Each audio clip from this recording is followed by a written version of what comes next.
नमस्कार दोस्तों, स्वागत है आपका हमारे YouTube चैनल @KVS ज्ञान पर, जिसमें आप रोजाना देखते हैं फिजिक्स से संबंधित 15 क्वेश्चंस की टेस्ट सीरीज और इन क्वेश्चंस का आपको जवाब देना होता है।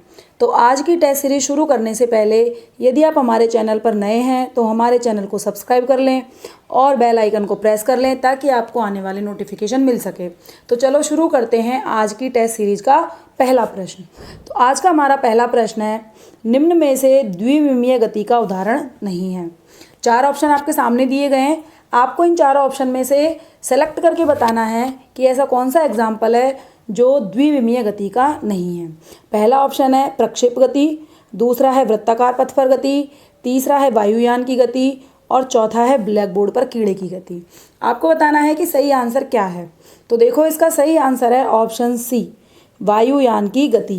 यानी वायुयान की जो गति होती है वो हमारी होती है 3D, क्योंकि वायुयान क्या है, ऊपर वायुमंडल में उड़ता है और वायुमंडल हमारा क्या है, त्रिविमीय है। ठीक, इसलिए वायुयान की जो गति है वो हमारी 3D गति में आएगी, जबकि प्रक्षेप गति, वृत्ताकार गति और ब्लैक बोर्ड भी हमारा 2D में होता है। तो ये तीनों गतियाँ हमारी आएगी द्विविमीय गति में। नेक्स्ट प्रश्न है हमारा क्वेश्चन नंबर 2। क्वेश्चन नंबर 2 है हमारा, परमाणु का नाभिकीय प्रारूप सर्वप्रथम किसने प्रस्तावित किया। 4 ऑप्शन है, पहला है रदरफोर्ड, दूसरा है आइंस्टाइन, तीसरा है डाल्टन और चौथा है युकावा। आपको बताना है सही आंसर क्या है। तो देखिए, इसका सही आंसर होगा हमारा ऑप्शन ए, रदरफोर्ड। रदरफोर्ड क्यों? क्योंकि रदरफोर्ड ने जो स्वर्ण पत्रिका वाला प्रयोग किया था कि उसने क्या किया था, एक सोने की प्लेट ली थी, ठीक, उस पर क्या किया, अल्फा कणों की बौछार करवाई और इस प्रयोग के द्वारा उसने बताया था कि नाभिक क्या होता है। तो इस तरह से इसका आंसर क्या आएगा हमारा, रदरफोर्ड। नेक्स्ट है हमारा क्वेश्चन नंबर 3। क्वेश्चन नंबर 3 है हमारा, पृष्ठ तनाव में मूल अन्योन्य क्रिया कौन सी है। 4 ऑप्शन है आपके सामने, पहला है गुरुत्वीय, दूसरा है विद्युत चुंबकीय, तीसरा है प्रबल नाभिकीय और चौथा है दुर्बल नाभिकीय। इन चारों में से बताना है कि कौन सा ऐसा है जो पृष्ठ तनाव में होता है। तो इसका सही आंसर होगा हमारा ऑप्शन बी, विद्युत चुंबकीय। देखो, जो पृष्ठ तनाव लगता है तो 2 सरफेस एक दूसरे के संपर्क में आती है। ठीक, 2 सरफेस क्या होता है, एक दूसरे के संपर्क में आती है। तो वहाँ पर जब दोनों वस्तुएं एक दूसरे के संपर्क में आती हैं तो इलेक्ट्रॉन के आदान प्रदान के कारण विद्युत चुंबकीय बल लगता है। ठीक, तो ध्यान रखना है कि पृष्ठ तनाव में कौन सी अन्योन्य क्रिया शामिल है, हमारी विद्युत चुंबकीय। नेक्स्ट है क्वेश्चन नंबर 4 कि वाहनों में लगा हुआ स्पीडोमीटर कौन सी भौतिक राशि के बारे में बताता है। बहुत ही इंपॉर्टेंट क्वेश्चन है, कई बार पूछा गया है, इसलिए आपको इसका आंसर पता होगा। पहला ऑप्शन है ताक्षणिक चाल, दूसरा है चाल, तीसरा है ताक्षणिक वेग और चौथा है वेग। आपको बताना है सही आंसर क्या है। तो देखिए, इसका सही आंसर है हमारा ताक्षणिक चाल। ताक्षणिक चाल क्यों होगा? क्योंकि आपको पता है स्पीडोमीटर क्या बताता है, स्पीड को बताता है। और जब हमारी बाइक है या फिर वाहन है, कोई सा भी आपके पास, बस, ट्रक, जो भी है, जब वो चलते हैं तो स्पीडोमीटर पे रीडिंग बार बार बदलती है। तो बार बार बदलने का मतलब ये है कि ये जो रीडिंग है ये उस क्षण पर, यानी कि उस समय पर चाल को बता रही है, क्योंकि डायरेक्शन का कोई मतलब नहीं है। और जब डायरेक्शन का कोई मतलब नहीं है तो वहाँ वेग को हम कह नहीं सकते, क्योंकि वेग हमारी क्या है, सदिश राशि। इसलिए जो स्पीडोमीटर है वो उस समय पर, जिस समय की हम बात करेंगे, उस समय पर किसको बताएगा, चाल को, और उसे कहा जाएगा ताक्षणिक चाल। ठीक, तो ताक्षणिक चाल भी पता रखनी है कि क्या होती है। ताक्षणिक चाल होती है हमारी किसी निश्चित समय पर या कोई भी जो समय जिस पर हम निकालना चाहें उस समय पर उस वस्तु की चाल। तो इस तरह से क्वेश्चन नंबर 4 का आंसर हो गया ऑप्शन ए। नेक्स्ट है क्वेश्चन नंबर 5। क्वेश्चन नंबर 5 है हमारा, होलोग्राफी की खोज किसने की। पहला ऑप्शन है डी गेबोर, दूसरा है CH टाउन्स, तीसरा है जॉन बार्डीन, चौथा है रोंजन। आपको बताना है सही आंसर क्या है। तो देखिए, इसका सही आंसर है ऑप्शन ए, डी गेबोर। ये आपको याद रखना है क्योंकि होलोग्राफी के बारे में कई बार पूछा गया है, तो इसका आंसर आप याद रखेंगे। आंसर क्या होगा, डी गेबोर। नेक्स्ट है क्वेश्चन नंबर 6, 2 कारों की टक्कर में संरक्षित भौतिक राशि कौन सी है। पहला ऑप्शन गतिज ऊर्जा, दूसरा ऑप्शन यांत्रिक ऊर्जा, तीसरा ऑप्शन रेखीय संवेग और चौथा ऑप्शन है द्रव्यमान। आपको बताना है कि कौन सी ऐसी भौतिक राशि है जो इसमें संरक्षित रहेगी। संरक्षित रहने से मतलब है कि टक्कर से पहले और टक्कर के बाद दोनों क्या होनी चाहिए, हमारी बराबर होनी चाहिए।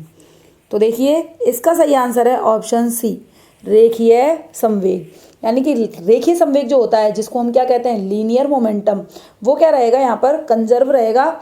यानी कि यदि दो कार है हमारी, जैसे मान लेते हैं एक कार ये है और एक कार है, दोनों क्या कर रही हैं, टक्कर कर रही हैं, तो टक्कर से पहले जो इनका संवेग आएगा, जैसे मान लो m1v1 और इसका मान लेते हैं कितना है, m2v2, तो टक्कर के बाद जो टोटल संवेग होगा वो क्या होगा, बराबर होगा। तो टक्कर के पूर्व का संवेग और टक्कर के बाद का संवेग क्या रहेगा हमारा, बराबर। तो इसे कहते हैं हम रेखीय संवेग संरक्षण का नियम। तो ये इसकी पालना करती हैं। नेक्स्ट है क्वेश्चन नंबर 7। क्वेश्चन नंबर 7 है हमारा, 1 ग्राम भार किसके बराबर होता है।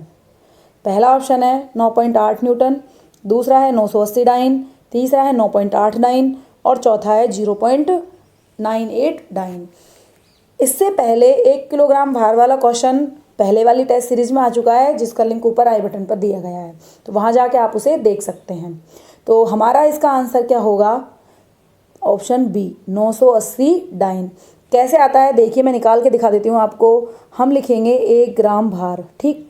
1 ग्राम भार का मतलब हो गया कि जब आप mg लिखोगे तो m की जगह क्या लिखेंगे 1 और g की जगह हमारा क्या आएगा 9.8। तो देखो 9.8 मीटर में है, ठीक। तो इसको हमको किस में बदलना पड़ेगा, सेंटीमीटर में। तो सेंटीमीटर में बदलने के लिए क्या करेंगे, हम 100 से मल्टीप्लाई करेंगे। अब पॉइंट को हटा लीजिए, 0 से 0 कैंसिल हो गई, तो क्या रह गया हमारे पास 980। अब 980 के साथ हमने डाइन इसलिए बोला है क्योंकि द्रव्यमान तो किस में है, ग्राम में, और जो हमने जी लिया है वो किस में लिया है, सेंटीमीटर पर सेकंड स्क्वायर में। तो ग्राम सेंटीमीटर पर सेकंड स्क्वायर किसको रिप्रेजेंट करता है, डाइन को। तो याद रखना है, इसका आंसर क्या हो गया 980 डाइन। नेक्स्ट है क्वेश्चन नंबर 8। क्वेश्चन नंबर 8 है हमारा, इलेक्ट्रॉन पर आवेश के मान का निर्धारण किसने किया, ठीक। पहला ऑप्शन है थेल्स, दूसरा है फ्रैंकलिन, तीसरा है मिलिकन और चौथा है इनमें से कोई नहीं। आपको बताना है सही आंसर क्या है। तो देखिए इसका सही आंसर है ऑप्शन सी मिलिकन, यानी कि मिलिकन तेल बूंद प्रयोग के द्वारा इलेक्ट्रॉन पर आवेश के मान का निर्धारण किया गया था। नेक्स्ट है क्वेश्चन नंबर 9 और क्वेश्चन नंबर 9 है हमारा, घर्षण को किसके द्वारा कम किया जा सकता है। पहला ऑप्शन है पॉलिश के द्वारा, दूसरा है स्नेहक के द्वारा, तीसरा है सरल रेखीय प्रवाह द्वारा और चौथा है उपरोक्त सभी। आपको बताना है सही आंसर क्या है। तो देखिए इसका सही आंसर है ऑप्शन डी उपरोक्त सभी, यानी कि तीनों ऑप्शन ही ऐसे हैं जो क्या करते हैं, घर्षण को कम करते हैं। पॉलिश करोगे तो घर्षण कम होगा, स्नेहक यानी कि कोई तेल या चिकना पदार्थ आप लगाओगे तो अभी उससे क्या होगा, घर्षण कम होगा, और सरल रेखीय जो प्रवाह होता है द्रवों का, यानी कि द्रव जब सरल रेखा में बहते हैं तो उनके बीच भी घर्षण क्या होता है, कम हो जाता है। नेक्स्ट है क्वेश्चन नंबर 10। क्वेश्चन नंबर 10 है हमारा कि ध्वनि का तारत्व किस पर निर्भर करता है। पहला ऑप्शन है आवृत्ति, दूसरा ऑप्शन है तीव्रता, तीसरा ऑप्शन है वेग और चौथा ऑप्शन है आयाम। आपको बताना है सही आंसर क्या है। तो देखिए इसका सही आंसर है ऑप्शन ए आवृत्ति, यानी कि ध्वनि का जो तारत्व होता है वो किस पर निर्भर करता है, आवृत्ति पर निर्भर करता है।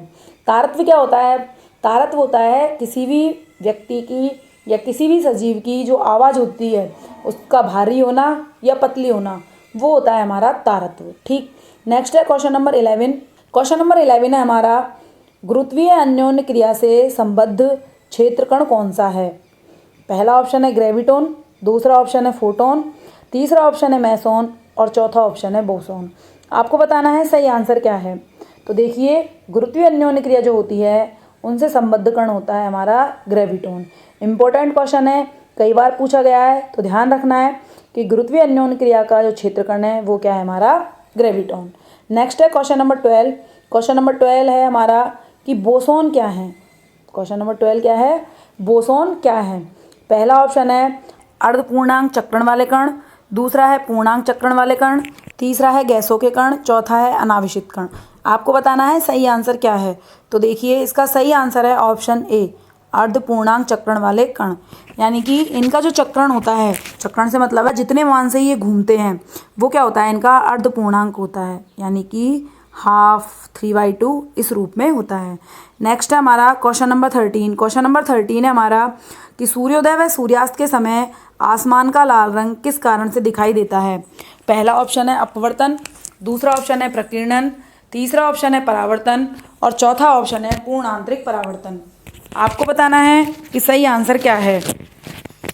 तो देखिए इसका सही आंसर है हमारा ऑप्शन बी, प्रकीर्णन। यानी प्रकीर्णन के कारण ही जो सूर्यास्त और सूर्योदय होते हैं उसके समय जो हमें आसमान है वो लाल रंग का दिखाई देता है। नेक्स्ट है क्वेश्चन नंबर 14, और क्वेश्चन नंबर 14 है हमारा कि प्रबल नाभिकीय क्रिया से संबद्ध क्षेत्रकण कौन सा है। पहला ऑप्शन है ग्रेविटोन, दूसरा है बोसोन, तीसरा है फोटोन और चौथा है मेसोन। आपको बताना है सही आंसर क्या है। तो देखिए इसका सही आंसर है हमारा ऑप्शन डी, मेसोन। क्या है? मेसोन। अब देखो मेसोन की जगह कई बार आपको ऑप्शन में क्या लिखा मिलेगा, पाई मेसोन, ठीक, या फिर पाई मेसोन की जगह सीधा क्या लिखा आता है, पाईओन। तो आपको इसी को टिक करना है क्योंकि पाईओन, पाई मेसोन या मेसोन इसी के नाम है, ठीक है। और आज की क्विज का नेक्स्ट और लास्ट प्रश्न है हमारा क्वेश्चन नंबर 15 कि विद्युत आवेश किस प्रकार की भौतिक राशि है। पहला ऑप्शन है ए अदिश राशि, दूसरा है सदिश राशि, तीसरा है प्रदिश राशि और चौथा है उपरोक्त सभी। आपको बताना है कि सही आंसर क्या है। तो देखिए इसका सही आंसर है ऑप्शन ए, अदिश राशि। यानी कि जो आवेश होता है हमारा क्यू चार्ज, वो हमारा क्या है, अदिश राशि है, ठीक। तो इस तरह से आज की क्विज हमारी क्या हो गई, कंप्लीट हो गई। आपने कितना स्कोर किया है कमेंट सेक्शन में कमेंट करके ज़रूर बताएं। फिर मिलते हैं एक नई क्विज के साथ, तब तक के लिए टेक केयर, बाय बाय।